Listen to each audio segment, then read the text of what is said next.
bueno, lo prometido es deuda, así que hoy estamos con la venganza de los jesuitas, luego de su supresión, y vamos a ver qué hicieron, porque son vengativos, está en su juramento, y bueno, hicieron desastres en Europa y en América, porque cada movimiento que hacían trajo consecuencias, no solo muchos muertos, sino que trajo muchas consecuencias políticas, sociales, bueno, muchas cosas que hasta el día de hoy nos siguen afectando. Y se llama la venganza jesuita, así lo llaman los escritores, los investigadores, ya le pusieron ese nombre, porque abarca justamente varios aspectos, ¿no? Y tienen que ver con la Revolución Francesa en particular, pero eso también tuvo su equivalente en lo que es América, y las guerras napoleónicas. Napoleón, que bueno, daba una imagen de estar en contra de los jesuitas, él hablaba en contra, pero facilitó que volvieran al escenario. Así que lo dejamos ahí en el tintero a Napoleón. Y bueno, vamos a ver en qué consistió esta venganza.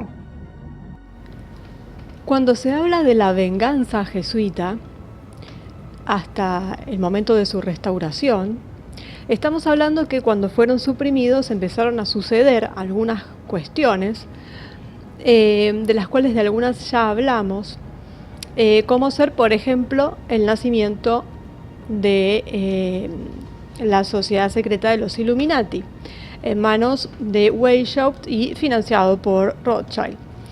Pero en particular se habla, cuando estamos hablando de esta venganza, se habla de la Revolución Francesa, se habla de las guerras napoleónicas, de el encierro del Papa Pío VII, de aquel evento de Waterloo relacionado con los Rothschild, hasta llegar a la restauración de la orden.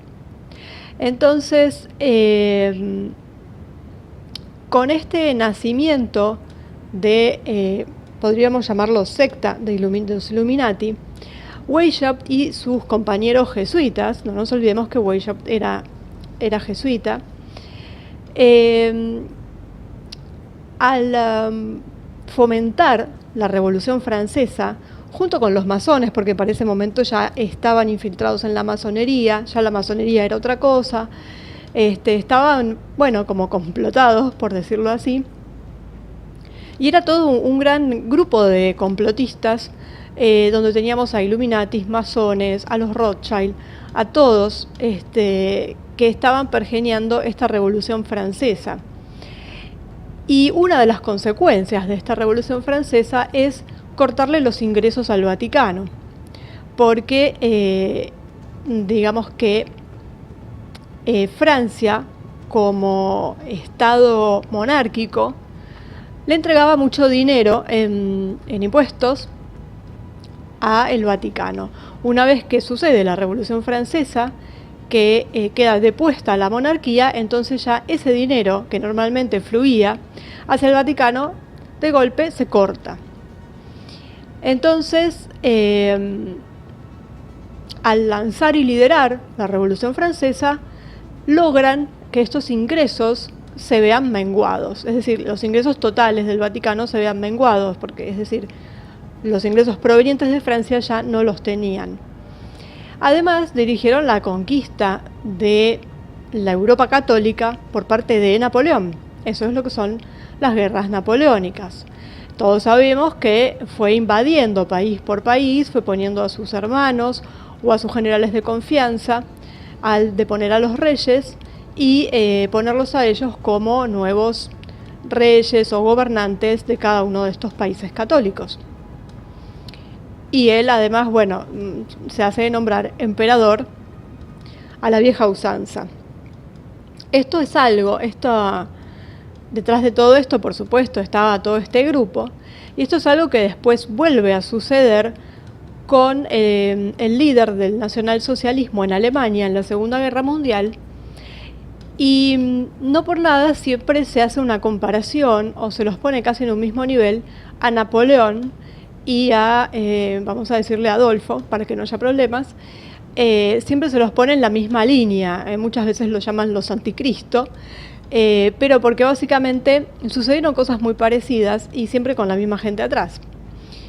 Y también el hecho de que Napoleón abiertamente estaba en contra de los jesuitas, supuestamente, pero que de hecho les favoreció no solo la vida, sino la restauración de su orden. Entonces vemos cómo trabajó para ellos, a sabiendas o no, manejado o no, es difícil saberlo porque se supone que era una persona inteligente, pero sabemos que muchas cosas pueden pasar y puede ser que tampoco fuera tan inteligente con respecto a ciertas cuestiones, ¿no? Pudo haber sido un buen militar, pero fallar en otros aspectos, o directamente tener dos caras. Pero bueno, no importa cuál sea el motivo, sino lo que importa es la conclusión, ¿no? O a qué se llegó con todo esto. También estuvieron detrás de una revuelta contra la iglesia encabezada por sacerdotes como el padre Hidalgo en México y que se extendió un poco por América Latina, y finalmente hacen que Napoleón meta al Papa Pío VII en la cárcel de Aviñón hasta que éste accede como precio no solo por su liberación, sino para recuperar los estados pontificios que estaban en manos de Napoleón. Entonces cede a restablecer la orden de los jesuitas. Esto es por pedido de este grupo, es decir, de los propios jesuitas y demás. Hacen una negociación, diríamos un tira y afloje o un apriete también, pero la realidad es que el Papa queda prisionero por Napoleón. Entonces hay como un juego ahí, en donde no todos se ponen de acuerdo y dicen que Napoleón estaba en el bando contrario, que se enfrentaba a los jesuitas, pero la realidad es que les sirvió mucho. Entonces formó parte del juego de alguna u otra forma. Si no, ellos no hubieran podido chantajear, digamos, al Papa. Y esto no es para defender al Papa, ni mucho menos, ¿no? Esto es un juego político que sucedió, que siguen sucediendo de este estilo. Además lo vemos hoy en día claramente. Y bueno, en este tablero, que es como un tablero de ajedrez, se fueron moviendo las fichas de manera tal que Napoleón terminó siendo útil para los intereses jesuitas, sea que estuviera de acuerdo o sea que lo utilizaron. No hay un consenso al respecto. Y como es un personaje bastante complicado desde el punto de vista psicológico, entonces tampoco podemos decir exactamente qué es lo que pasaba por su cabeza. Pero bueno, la realidad es que gracias a estas guerras que impulsó Napoleón, a este dominio que él hizo, este imperio que quiso crear, como consecuencia tenemos que los jesuitas retornaron al poder, obtuvieron de nuevo su orden abiertamente. Entonces, bueno, de alguna manera se lo debemos a él. Y esta guerra de los jesuitas contra el Vaticano, porque fue un enfrentamiento temporario, digamos, porque ellos eran, los jesuitas siempre fueron el brazo armado del Vaticano, pero bueno, cuando los expulsaron empezó una guerra, es decir, un enfrentamiento, y que además los jesuitas como tales, que está en su juramento, como lo vimos, tienden a esto de la venganza, y entonces, claro, tenían que vengarse de ese Vaticano que los había suprimido. Entonces esto termina en el Congreso de Viena y por el Tratado Secreto de Verona de 1822, que casualmente en ese año de 1822 es cuando los Rothschild comienzan a ser agentes fiscales del Vaticano.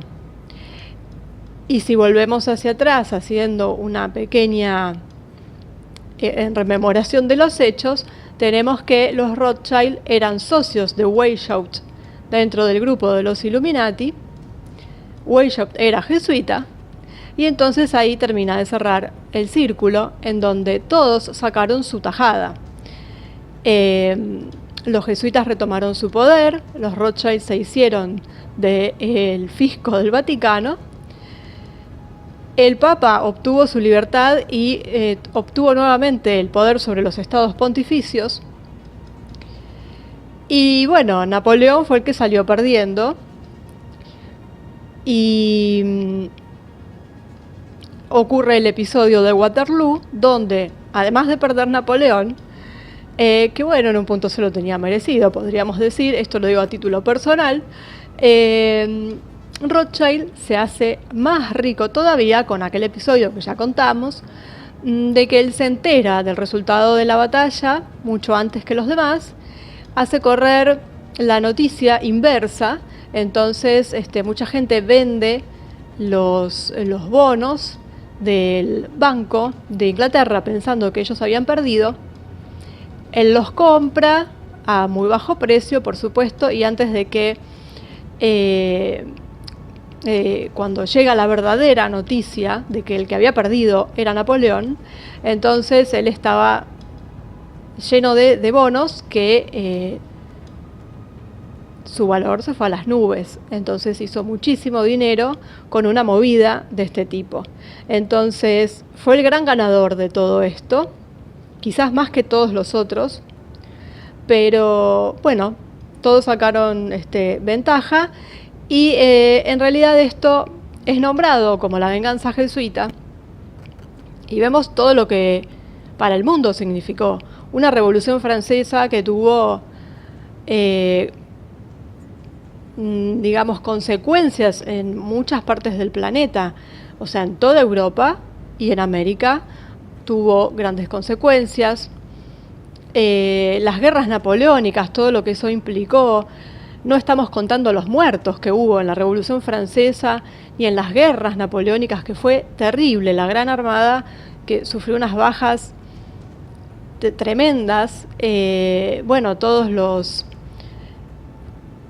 las personas que murieron ahí, las dinastías depuestas, los enfrentamientos que se produjeron, lo que eso produjo en América, que fue justamente un caldo de cultivo para que los masones lograran fomentar y llevar adelante las revoluciones de las colonias, que en el caso de España, por ejemplo, tomaron la excusa de que el rey había sido depuesto o estaba encarcelado y que entonces ellos ya no tenían rey. Fue una de las cosas, fue lo que argumentaron, por supuesto, pero que no era ese el motivo. Pero bueno, es una de las consecuencias, ¿no? Favorecer todo ese movimiento en América, en toda América. Y luego tenemos, esto de los Rothschild que van creciendo en poder, que ya venían creciendo y teniendo mucho dinero, pero llega un punto en donde multiplican su fortuna y además se meten en el Vaticano como una suerte de tesoreros. Entonces, todo esto trajo esta venganza jesuita. Todo esto se lo debemos a los jesuitas. En forma no solo indirecta, sino también directa, porque no solo fomentaron todo esto, sino que estuvieron activamente presentes en cada una de estas cuestiones, con sus socios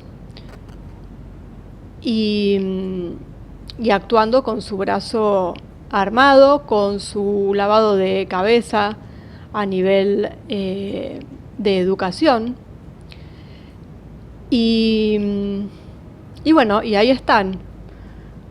Lograron lo que querían para ellos, lo más importante, que fue la restauración de la orden en 1814, y que a partir de ahí siguió haciendo su vida. Nunca dejaron de hacerlo, ¿no es cierto? Pero quedaron otra vez blanqueados. Y hoy por hoy tenemos un papa jesuita.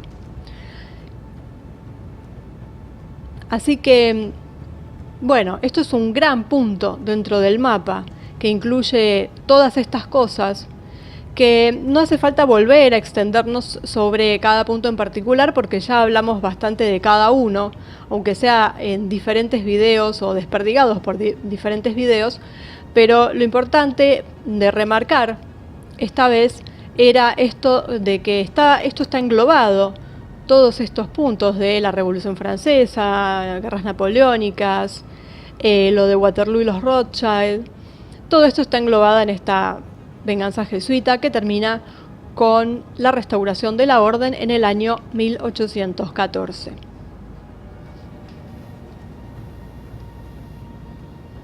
Bueno, nuestros viejos conocidos, ¿no? Haciendo estragos y ya vueltos a la luz, porque hasta ese momento, por lo que duró la supresión, estuvieron en la oscuridad. A partir de ahí volvieron a actuar en la superficie. Y cada video que hagamos seguramente van a estar detrás, ellos y todos los que están siempre con ellos. Así que no nos los vamos a sacar de encima tan fácilmente. De hecho, ahí están todavía haciendo de las suyas. Así que los vamos a mencionar muchísimas veces. Y bueno, el próximo paso para seguir adelante es hablar de la Santa Alianza, que se las trae también.